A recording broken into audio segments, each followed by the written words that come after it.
جوں جوں کشیدگی بڑھ رہی ہے، غزہ پر فضائی حملے اور غزہ سے راکٹ داغنے کا سلسلہ جاری ہے۔ اللہ اکبر، حسبی اللہ، القدس، دماءنا رخیصة۔ یروشلم کے لیے ہماری خون کی قیمت بہت کم ہے، غزہ کی دکھی دادی کی پکار۔ اس خاتون کے 4 بچے ایک ہفتے میں مارے جا چکے ہیں۔ اسرائیل کے فضائی حملوں کے بعد مرنے والوں کی تعداد میں اضافہ ہو رہا ہے۔ آج شام یروشلم وقت کے مطابق غزہ کی دہشت گرد تنظیم نے ریڈ لائن عبور کرتے ہوئے یروشلم کے مضافات میں راکٹ داغے ہیں۔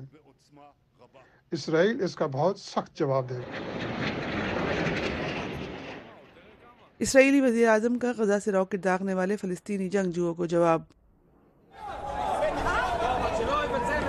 جب غزہ سے داغا گیا راکٹ پہلی بار یروشلم پہنچا تو اسرائیلی شہری پناہ کی تلاش میں بھاگ رہے ہیں،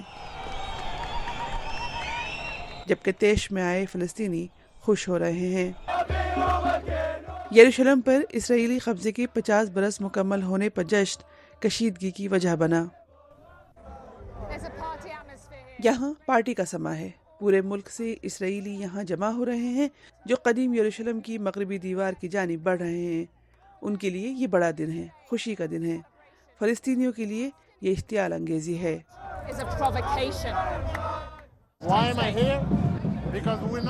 میں یہاں پر کیوں موجود ہوں؟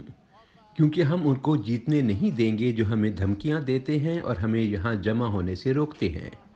ہم یہاں خوشیاں منا رہے ہیں، ڈانس کر رہے ہیں، یہ ناقابل یقین ہے۔ اس سے پہلے مسجد الاقصی کے اندر جاری رمضان کی عبادت جلد ہی تشدد میں بدل گئی۔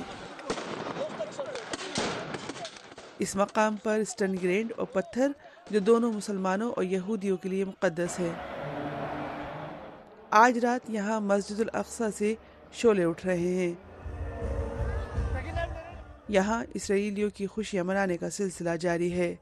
ان شعلوں کو تو بجھا دیا گیا ہے، لیکن جو چیز بھڑک اٹھی ہے اسے ختم کرنا بہت مشکل ہوگا۔